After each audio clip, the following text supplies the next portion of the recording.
Salut et bienvenue dans cette nouvelle vidéo. Aujourd'hui, on travaille sur la 207. Dans la dernière vidéo, si tu as suivi, je me suis amusé à finir l'intérieur de l'E46 et celle-ci me sert dorénavant de daily, puisque mon daily n'a plus le contrôle technique. Je suis arrivé en date et j'ai un peu de boulot à faire dessus et je me suis dit que ça pourrait être intéressant de te le montrer. Au programme aujourd'hui, distribution, embrayage, remplacement de tout le support de filtre à huile, plus modification de certains aspects. On change la ligne, parce que la ligne qui est actuellement dessus, tu vas le voir, n'est pas trop faite pour le passage au contrôle technique. Et après, une fois qu'on aura fait tout ça, je remonte tout là-dedans, contrôle technique. Bienvenue dans l'envers du décor des véhicules modifiés. Avant que la vidéo commence, j'ai un petit remerciement à faire au monsieur derrière la chaîne YouTube Panzer Garage, ainsi que la chaîne YouTube Demon Z, puisque ces deux personnes sont venues dans mes DM pour pouvoir venir me conseiller un petit micro. Effectivement, comme tu peux l'entendre, on est dehors, et je l'espère, le son est meilleur. Donc les gars, merci beaucoup d'avoir pris le temps de passer dans mes DM et de m'expliquer ce qui n'allait pas dans les vidéos. Ça me permet d'augmenter la qualité du contenu, et avec un peu de chance, c'est plus agréable à regarder. Je vous laisse faire les retours en commentaire par rapport à ça. En attendant, en ce qui nous concerne, on va commencer par démonter toute la face avant de la voiture, et après ça, dépose moteur. Puisque je vais pas m'amuser à faire distribution d'un côté, puis dépose de boîte de l'autre. Je n'ai pas d'intérêt particulier, je vais sortir le groupe moteur boîte complet directement. On va moins s'embêter, puis ça me permettra de te montrer plus efficacement toutes les petites ficelles qu'il y a derrière tout ça. On va s'amuser à lever la caisse et après je te montre de quoi il en retourne.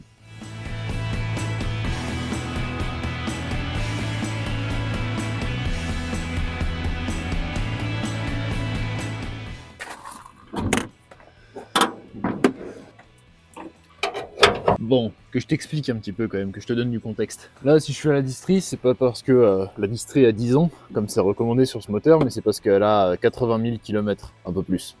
Donc on est à la période où il faut la changer, donc entretien classique, distribution, kit pompe à eau, tout le bazar. Même si la distribution elle a que 4 ans, mais bon voilà, c'est un daily donc ça roule. Et l'embrayage, disons que ça fait genre quelque chose comme 2 ans, j'avoue j'ai tardé sur cette histoire, qui me donne des grands signes que ça va plus très bien. Puisqu'il est possible que dès que l'embrayage est un peu chaud, dès que je rentre dans ma plage de couple, il est possible qu'il y a certains moments où l'embrayage ne suit plus. C'est-à-dire que le moteur prend ses tours, mais la voiture n'accélère pas plus. C'est un feeling assez étrange et très désagréable, du type fait chier, ça c'est des bruits qui coûtent cher. Du coup oui, il est possible que ça fasse 2 ans que j'esquive un peu ce truc-là, et bon là je me suis dit, quitte à faire vraiment l'entretien, autant s'y mettre.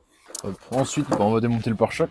Alors moi j'ai plus les pare-boues, j'ai plus rien puisque c'est une auto racinée, on va dire. Ouais, ça tient avec deux vis de 10 de chaque côté et quelques vis en haut. Généralement les supports du bas sont pétés comme ça, ça se défait bien, hein, on va pas se mentir.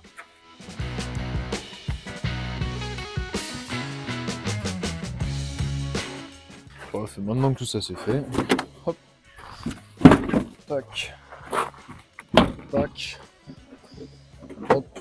Et là, petit faisceau de fer. Ensuite les feux.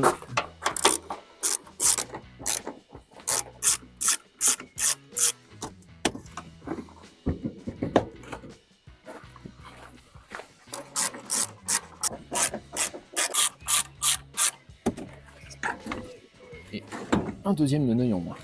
Quitte à ce que je démonte tout, j'ai pas envie de m'emmerder à avoir à chercher dans des endroits un peu chiants. Donc là, je démonte la traverse, je vais démonter la face avant. De toute façon, il faudra qu'on fasse une purge de liquide de refroidissement, donc je vais démonter le radiateur directement. Démonter l'admission, la batterie, la boîte à fusible, on va tout démonter comme ça. Comme ça, je vais pouvoir sortir directement le moteur par l'avant sans m'embêter.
Bon voilà, maintenant que tout le démontage préliminaire est fait, tu vois, ça m'a pris peut-être une demi-heure de démonter toute la face avant. Là maintenant on va pouvoir purger le liquide de refroidissement. Donc je vais venir défaire la durite du bas du radiateur et faire ma vidange de liquide de refroidissement. Et comme ça, une fois que ce panneau-là sera viré, on aura plein accès à la baie moteur. Et en une demi-heure, on s'économise beaucoup de travail, plutôt que de s'amuser à sortir le moteur par le haut ou s'amuser à sortir la boîte comme on peut par le bas.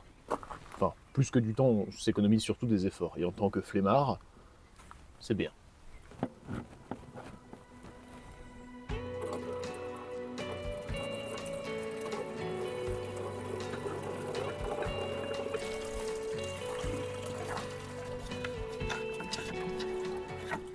Maintenant que notre système de liquide de refroidissement est vidangé, on va pouvoir défaire les derniers petits tuyaux qui tiennent le radiateur et virer la face avant.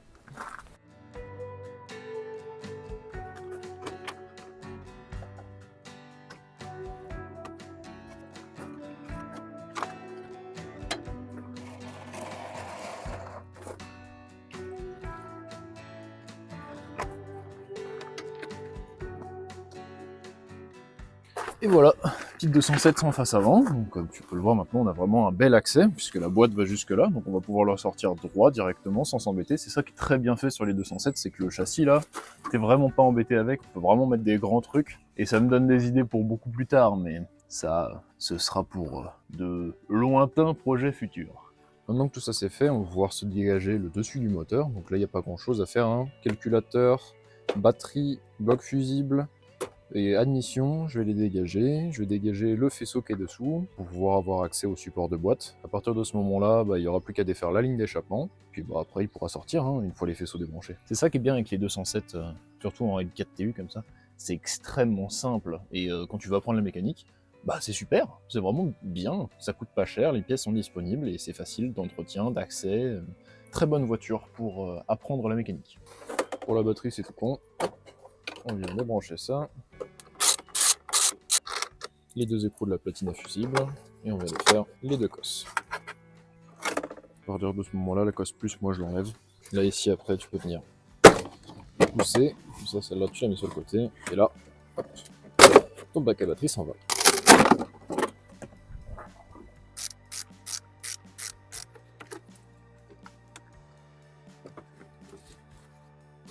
Ensuite, le calculateur s'en va, et là, on a accès à la petite vis 110 pour pouvoir défaire la batterie.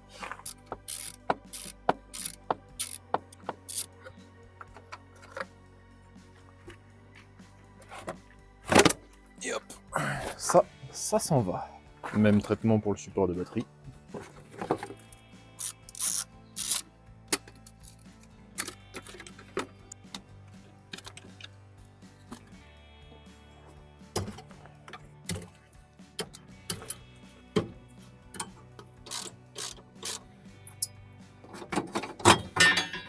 Bon on est plutôt pas trop mal. Maintenant plus que les faisceaux, quelques prises d'air à défaire, mais avant ça on va s'occuper de l'échappement. Donc je vais aller derrière, je vais lever l'arrière de la caisse, on va se défaire le silencieux, la ligne, puis le collecteur.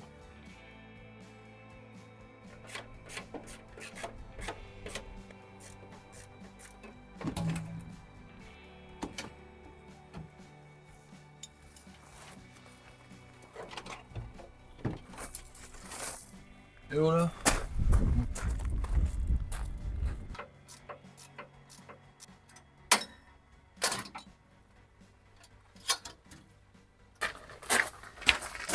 Et la ligne d'échappement.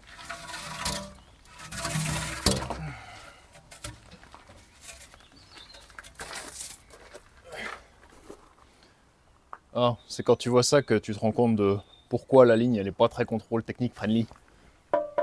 63,5 inox complet, du début à la fin, le tout en V-band.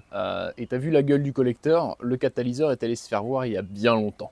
Ouais, la mentalité de la ligne, c'est globalement que c'est un canon de char d'assaut. Et crois-moi que ça fait tout autant de bruit. Ah, et que ce soit clair, je n'incite absolument personne à décatalyser ou à défaper son véhicule, d'accord? Comme ça, c'est bien clair.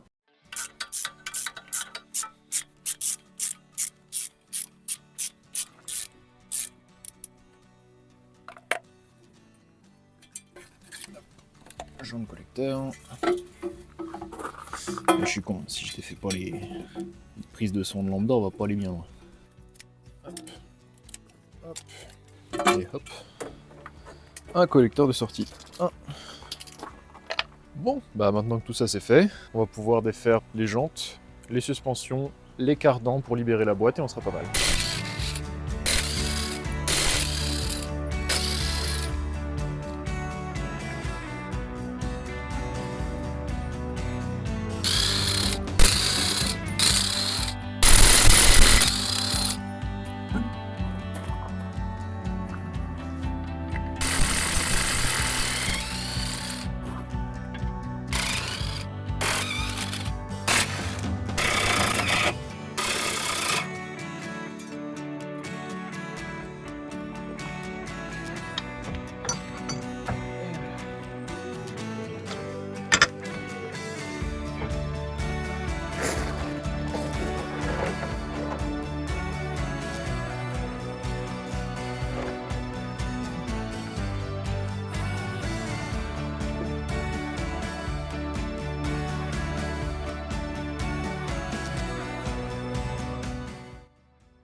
Bon, il faut aussi qu'hier soir, j'ai fini dans la nuit de dépouiller le faisceau. Comme tu peux le voir là, il est tout libre sur le moteur. Et il est possible que maintenant, ce soit l'heure de sortir le moteur, puisque la seule chose qui tient encore le moteur dans cette baie moteur, c'est le support de boîte et le support moteur au niveau de la distrie là-bas. Donc bah, toi, tu sors.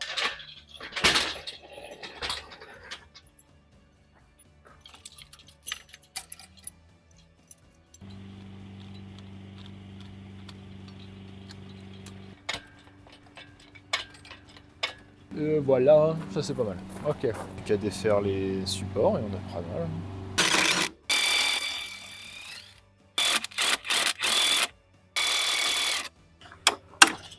Ça y est, ça a bougé.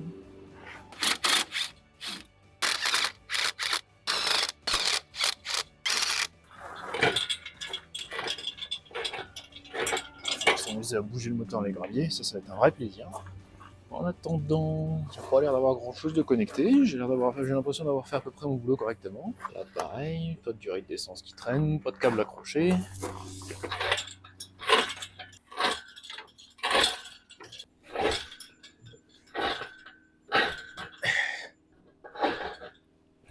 Il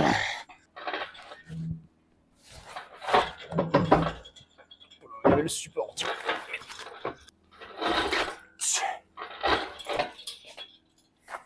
Bon, on est pas mal, le moteur est dehors. Maintenant, il faut que je m'amuse à le rentrer dans le garage, parce que la chef sur les graviers, c'est pas trop la joie, mais j'ai quand même l'impression que le moteur est sorti. Je viens de vidanger le moteur et il y a un truc qui me plaît pas, tu vois. Parce que là, l'huile qu'on est sortie, bah, elle est dégueulasse. L'huile qu'il y a dedans, là, elle a 5000 bornes. Quand je l'ai mis dedans, j'ai vidangé le carter. J'ai déposé le carter. Elle est restée quoi, 3-4 jours sans huile, parce que bah il pleuvait. Donc le carter, il a eu le temps bien de vidanger, tu vois. Et j'étais sûr de repartir avec un moteur propre. Et je me retrouve avec une huile, vraiment dégueu, là, au bout de 5000 bornes.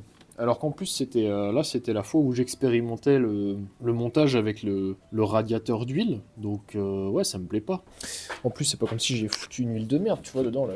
Total quartz. Résultat très peu probant, avec une huile parfaitement dégueulasse. Donc, je me dis que je vais remonter le filtre à huile d'origine déporté, sans le refroidisseur. Pour référence, tu vois, l'huile, elle est comme ça dedans. Et elle est belle comme ça. Et elle aurait dû ressortir quasiment aussi belle. Pas noire dégueulasse comme ça. C'est-à-dire que là c'est une catastrophe. Parce que j'ai monté le radiateur d'huile parce que cette caisse prend des tempêtes d'huile de fou furieux. En stationnaire, je peux prendre jusqu'à 100 voire 120 degrés d'huile. Donc c'est pour ça que j'avais monté un radiateur qui faisait qu'en roulant, c'était bien. Je tombais pile poil à 80 degrés, j'étais content. Bah ouais, mais pas content au final. Bon bref, je vais mettre ça de côté, mais je vais me remonter le filtre à huile d'origine. Ouais, on va refaire des tests avec ça. Bon, c'est pas tout ça, mais ça démonte cette boîte. Normalement, je l'ai calibré à peu près là où il y a mes mains. Tu me diras ce que tu penses du nouvel angle de caméra.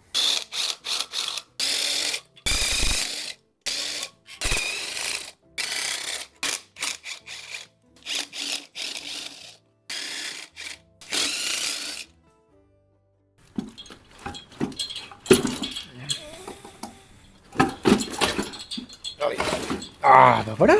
Et une petite boîte en moins, nickel. Bon, pour ce qui est de la butée, elle doit être contente que le voyage se termine. Il y a un chouïa de jeu. Bon, même si elle faisait pas de bruit, elle a pas attaqué le tube, rien. Et elle tourne encore, hein, donc c'est pas catastrophique, j'ai vu bien pire. J'en ai vu exploser avec des morceaux un peu partout. Bon, avait un peu de jeu quand même. Je pense pas tout ça, mais maintenant j'ai bien envie de voir ce que ça raconte l'embrayage.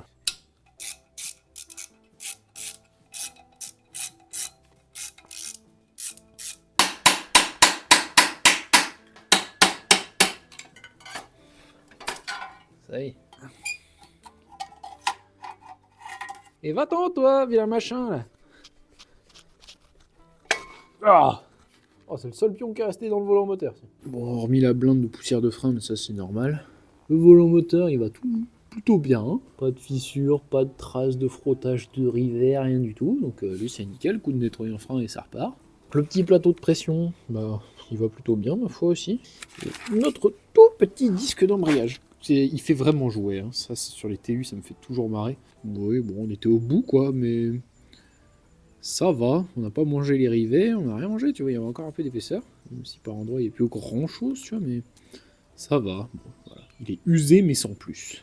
Il y a juste ces histoires de centreurs, là, du coup, qui se sont barrés du volant moteur. Bon, bah, je les virerai de là, je les retaperai dans le volant moteur, et puis on sera bon.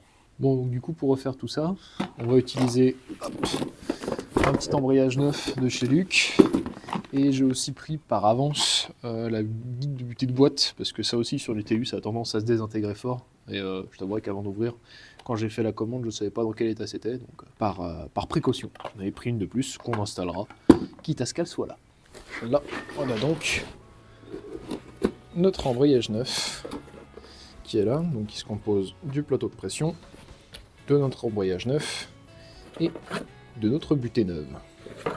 Donc celui-ci neuf avec celui-ci sur lesquels je suis déjà venu replacer mes petits pions qui étaient venus avec celui-ci. Ensuite je vais pouvoir remonter celui-ci après avoir passé un grand coup de nettoyant frein partout, histoire d'être sûr qu'il n'y ait pas de gras. Avant de faire ça, on va s'occuper de la fourchette de boîte, puisque je t'avais déjà expliqué que la butée avait du jeu, de toute façon, vu qu'on en a une neuve et dans tous les cas, de toute façon, tu remplaces. Donc là, on va venir faire sauter notre fourchette. Donc là, tu viens, hop, tu tires, tac, et là, ça vient. Ensuite, tu viens tirer ta butée. Là, on est bon, et on va venir changer aussi, du coup, ce qu'on appelle le guide de butée. Pareil, je vais regarder vite fait si j'ai un peu de jeu dans ma boîte. Aucun jeu au niveau de l'arbre primaire, la boîte, elle est neuve, mon gars. Donc ça, tant mieux. Donc ça, on change. Ça, on change. Un chouïa morte. Le guide de butée neuf qu'on a donc là, avec son petit joint spin-off aussi pour la boîte, donc là on sera très bien. Donc ça, on se l'installe sur la boîte.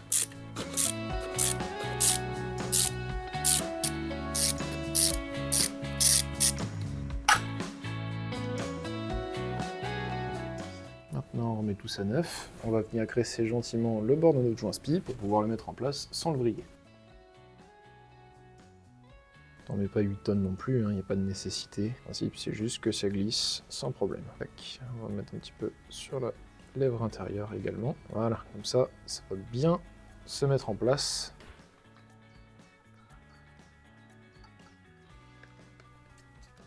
Plus qu'à remettre les vis en place. Les vis, évidemment, tu les grattes. Hein. Moi, tu vois, celle-ci, à la base, il y avait du frein filet dessus. Bon, je vais pas tout gratter, mais tu les grattes un petit peu pour éviter que l'ancien frein filet ne vienne gêner le lot. T'en mets pas 8 tonnes, hein. Le principe c'est juste que ça ne se dévisse pas.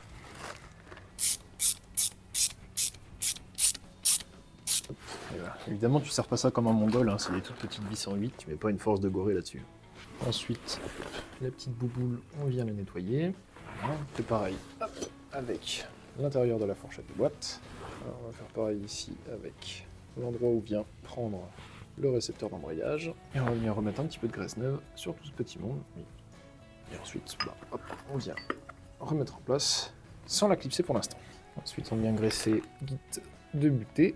Pareil, tu mets pas 8 tonnes dessus, parce que si ça se satellise après, ça va se retrouver sur l'embrayage. Pareil, les dents là, tu ne les remplis pas. Le principe, c'est juste qu'elles soient graissées, mais il ne faut pas remplir les interstices des dents, parce que sinon, quand tu vas enquiller ta boîte, toute ta graisse, elle va se faire tasser dans le bout là, et tout ce que tu vas résulter, c'est d'avoir de la graisse qui va se centrifuger sur ton embrayage.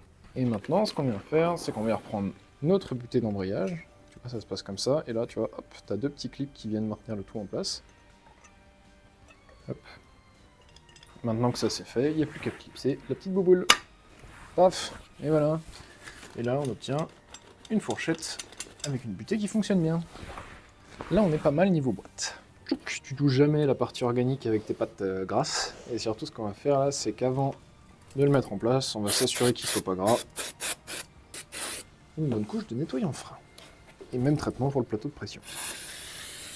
On en fait de même pour notre volant moteur. Maintenant, on vient faire attention de quel sens on vient replacer notre embrayage, puisque tu as un sens. Donc là, tu vois, c'est marqué Gearbox Side. Donc Gearbox, c'est boîte de vitesse. Donc cette face-là doit facer l'endroit de la boîte de vitesse. Donc par élimination, cette face-ci, c'est celle qui va contre le volant moteur. Et pour le poser, c'est tout con. On vient mettre donc Gearbox Side dans le plateau de pression. Et le plateau de pression, on vient le présenter directement sur le volant moteur. Ensuite, avant de finir de serrer, là tu vois, je suis venu mettre une vis de chaque côté pour pouvoir venir mettre en place mon embrayage complet. Maintenant, ce qu'il va falloir faire, c'est centrer ton disque d'embrayage avant d'avoir serré ça complètement. Donc pour ce faire, soit tu as l'outil, et il n'y a pas de question qui se pose, tu mets ton outil de centrage d'embrayage et fin de chantier. Ou soit tu es comme moi et t'en as pas, et tu te dis que t'en as pas besoin parce que tu en as déjà fait plein comme ça. Le repère que moi j'utilise, c'est soit quand ton disque d'embrayage à peu près la même circonférence que ton plateau de pression et que c'est accessible, bah juste tu te cales comme ça. Et sinon, c'est dans l'intérieur là. Tu vas avoir le cul de l'arme d'entrée de boîte qui va avoir sa position au fond là-bas. Et donc du coup, bah tu te centres parfaitement par rapport à ça et ça te permettra de pouvoir enquiller ta transmission sans forcer comme un toto. Une fois que ton embrayage à la louche est à peu près bien centré, et bah tu peux pouvoir commencer à venir serrer tes premières vis. Une fois que tu as fini d'approcher tes vis de ton plateau de pression et que tu es bien à contact, tu vérifies encore que ton disque soit bien centré. C'est à peu près le cas, peu de choses près. Et là, on va venir mettre nos secondes vis, et cette fois-ci, moi, je vais y mettre du frein filet. Parce que d'origine, chez PSA, t'as pas de frein filet sur les vis de l'embrayage, et c'est pas serré bien fort. Donc ça tient, hein, ça faisait 14 ans que ça tenait comme ça. Je préfère prévenir avant de guérir, et d'avoir à redéposer la boîte, donc frein filet sur les vis de l'embrayage. Pareil, on n'en met pas une très forte quantité, le principe c'est juste que ça maintienne ta vis.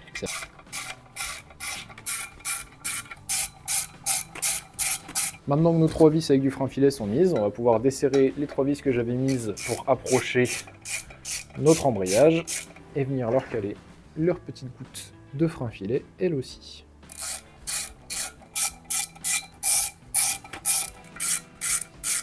Tac. Maintenant que ça c'est fait, je remets un petit coup de serrage partout. Enfin, je revérifie mes serrages partout pour être sûr d'avoir le même couple sur toutes les vis. Et là, bah on est bon. Moi, vu que mes centreurs sont venus avec le plateau de pression, ce que je vais faire, c'est que pour être sûr qu'ils soient bien au four, je vais venir les renquiller gentiment. Puis bah maintenant que tout ça c'est fait, il n'y a plus qu'à renquiller la dite boîte de vitesse.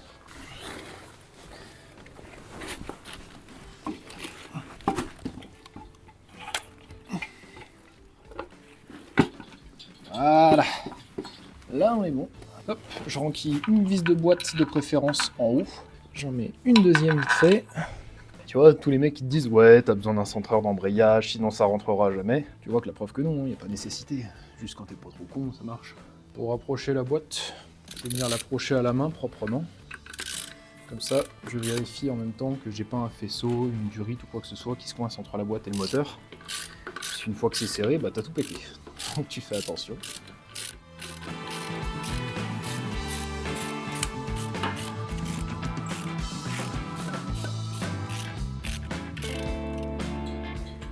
Tu serres pas ça trop fort et surtout tu serres pas ça au pétard comme tu vois chez certains youtubeurs. Parce que ça c'est de l'alu et ça c'est de l'alu.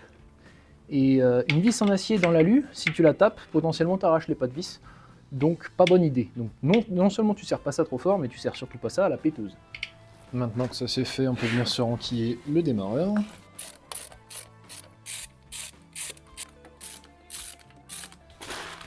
Le capteur PMH peut également venir reprendre sa place. Et voilà, avec ça, notre boîte de vitesse est entièrement remontée. Bon, et ben maintenant que l'embrayage est fait, on va pouvoir passer côté distribution.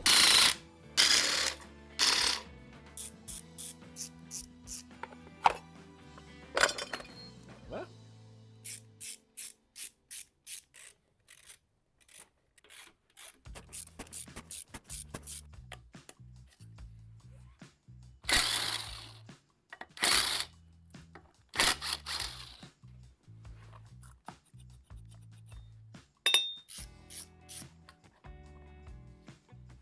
Nous voilà donc devant notre courroie de distribution. On peut donc reconnaître notre poulie d'arbre à cam, notre poulie de vilebrequin, notre pompe à eau et le tendeur. Pour ce faire, voilà un kit courroie pompe à eau. On y voit donc dedans notre petite pompe à eau.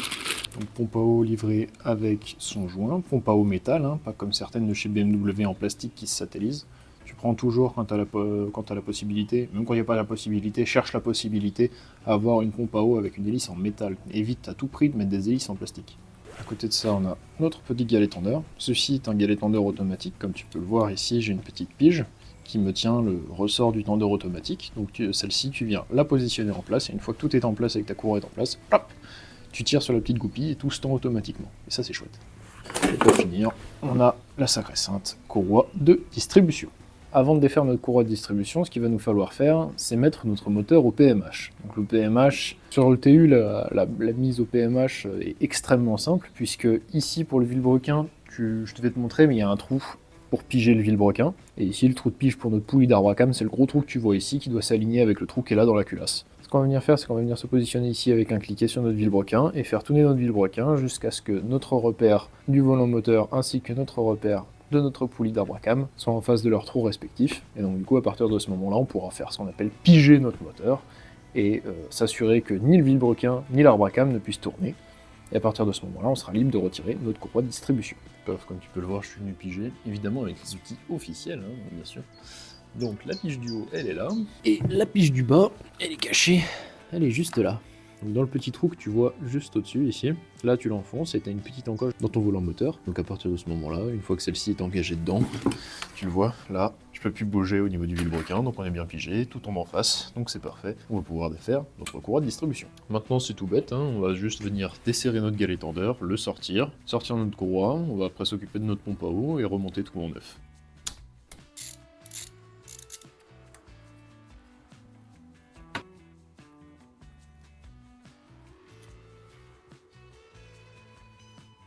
Et voilà, on est tout bon. Maintenant que la distrie est enlevée, on va pouvoir venir s'occuper de la pompe à eau.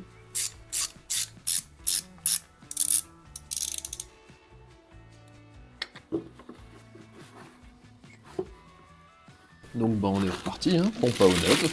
Je vais venir très légèrement graisser mon joint de pompe à eau. Ensuite on vient l'enfiler sur notre corps de pompe. Faites bien attention à ce qu'il ne soit pas vrillé. Et ensuite on vient reposer tout simplement notre petite pompe neuve. Voilà, elle tourne librement, il n'y a pas de frottement, il n'y a rien. D'origine, elle n'a pas de jeu, donc c'est parfait. Là, on va venir mettre en place notre petit galet tendeur, notre écrou. On va pas le serrer pour l'instant. Et ensuite, courroie de distribution. On commence par en bas. Une fois qu'elle est glissée, on vient la positionner vers le haut comme ceci. On enroule notre pompe à eau et on finit par notre brin mou. On positionne tout à peu près comme il faut. On n'a pas de dents qui manquent à ce niveau-ci. Là, notre galet est bien, on va pouvoir le mettre en tension. Hop, là, voilà. Et ici, hop, on vient. Pas besoin de serrer comme un goré, mais il faut serrer convenablement. Et maintenant que ça c'est fait, qu'on a tout qui est en tension, qu'on est tout bien, et on va pouvoir retirer notre petite goupille pour que notre galet automatique mette tout en tension.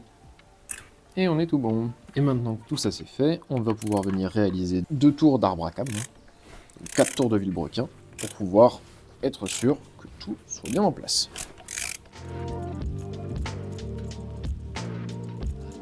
Maintenant que je suis venu faire mes 2 tours, je suis revenu piger mon vilebrequin. Là, comme tu peux le voir, ça bouge plus. Et ensuite, le principe, c'est de regarder est-ce que ma pige d'arbre à cam rentre. Et c'est bien le cas. Donc on est bon, on est bien calé, on peut tout remonter.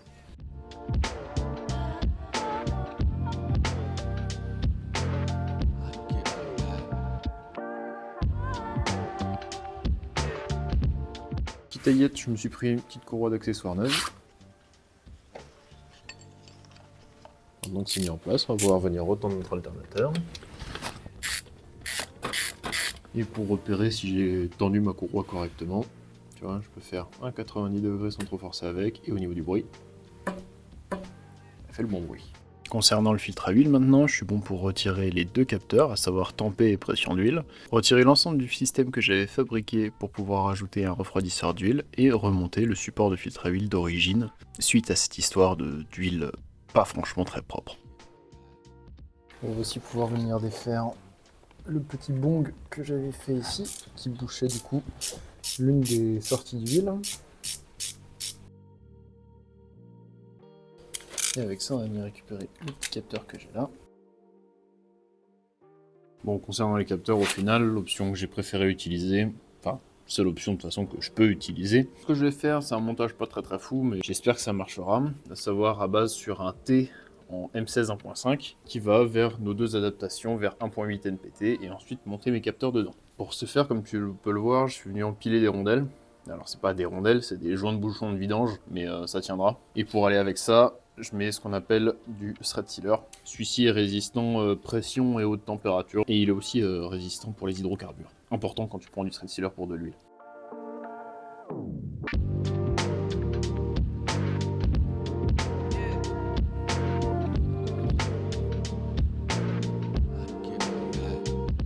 Bon, qu'on soit tout à fait honnête, je suis pas super fier de ce montage. Malheureusement, je n'ai juste pas d'autre option. Si tu regardes sur internet, il n'y a personne qui parle de monter des capteurs sur un TU. Comme je te l'ai déjà dit dans cette vidéo, ce moteur-là, pour moi, c'est très... Enfin, je fais beaucoup d'expérimentation dessus parce que... littéralement, il n'y a pas d'autre moyen de pouvoir avoir des trucs que de tester par soi-même sur ce moteur, vu que littéralement, il n'y a pas de trucs divulgués. Donc pour moi, monter 2 capteurs sur ce moteur sans rallonge de filtre à huile, c'est ici le seul moyen que j'ai pu trouver. Bon, lui, comme ça fait un moment que je l'ai démonté, je vais m'occuper déjà de changer les joints.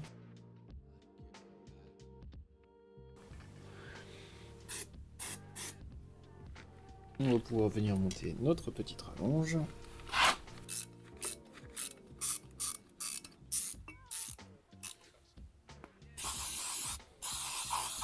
Tac, et maintenant que la cloche est propre, on va pouvoir monter notre nouveau filtre à huile et notre nouveau joint dedans.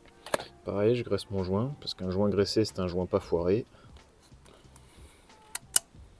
D'ailleurs, petit tips pour être sûr de ne pas vriller un joint. T'arrives, tu prends ton petit tournevis, et tu le mets comme ça, et tu fais le tour 2 fois de ton filtre à huile.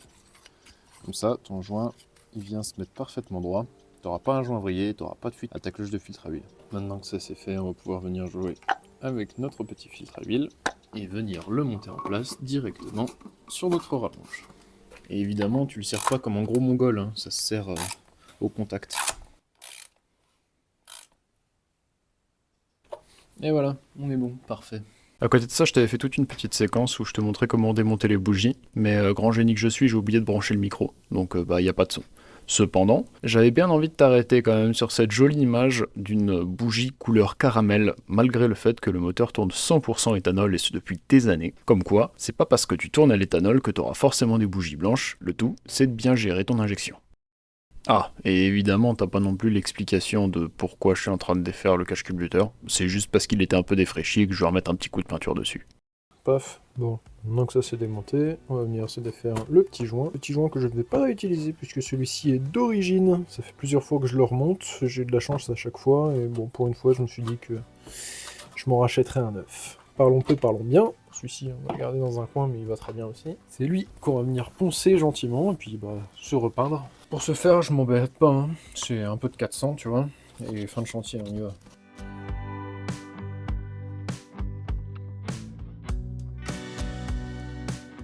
Bon voilà, avec un petit peu de patience, voilà ce à quoi je suis arrivé. Donc là c'est tout bon, il est tout dégraissé, on va pouvoir le peindre. Pour ce faire, j'utilise de la peinture haute température résistante. Ça en vrai ça dépasse pas 90 degrés, hein. En soi tu peux même utiliser de la peinture classique dessus, ça brûlera pas. Mais écoute, j'avais ça en stock, ça fera très bien l'affaire.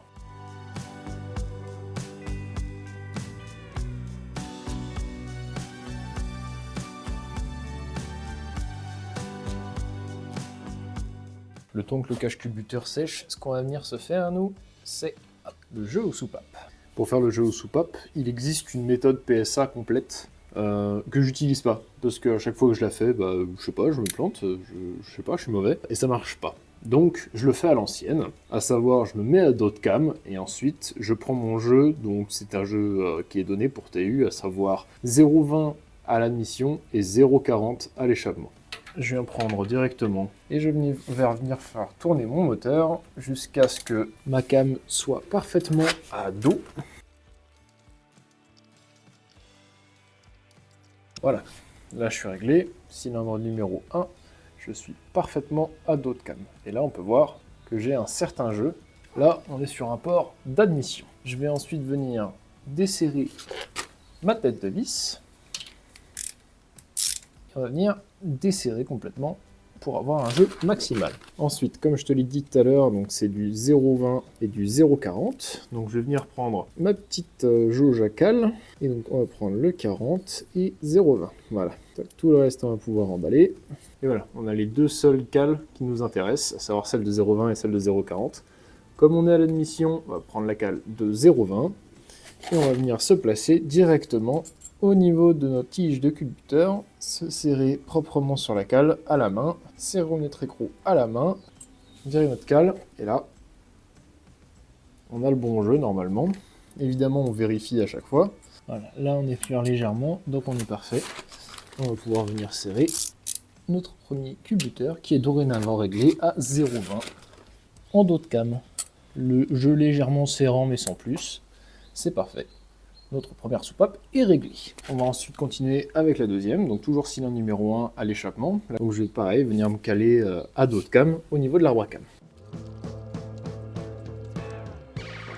On est dorénavant réglé à dos de cam. Comme on peut le voir, on a un léger jeu. Alors mesurons tout de même, ça me paraît intéressant de mesurer. On n'a pas assez de jeu.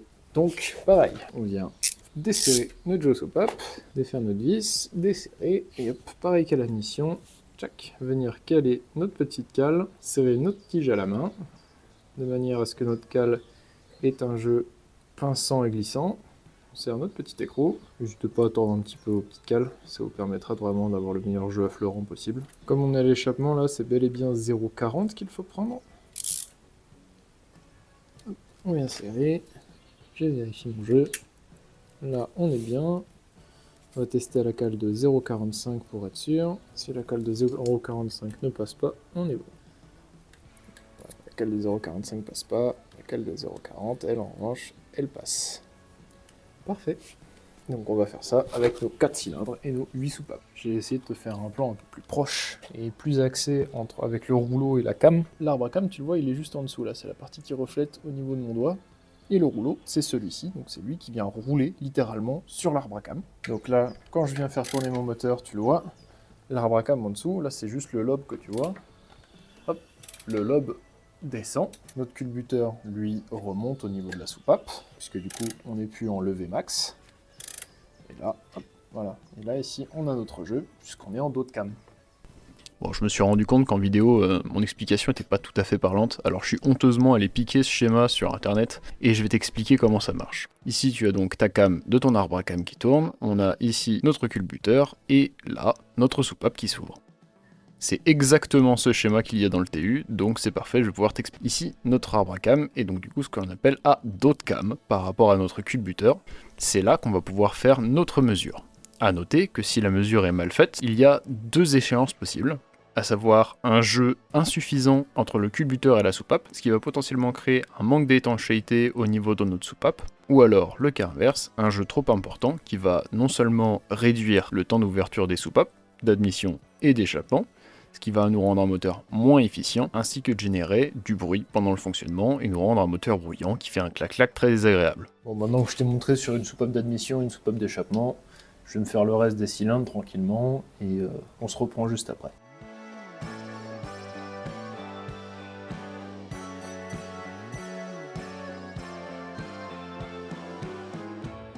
Bon bah voilà, on n'est pas trop mal. Petit jeu aux soupapes parfaitement réalisé. Maintenant, on va pouvoir aller chercher déjà la petite plaque anti-éclaboussure, puis on va aller chercher notre cache culbuteur, remonter ça avec le nouveau joint, et le moteur sera prêt à être remonté dans la voiture. Mais ça, on le verra dans le prochain épisode.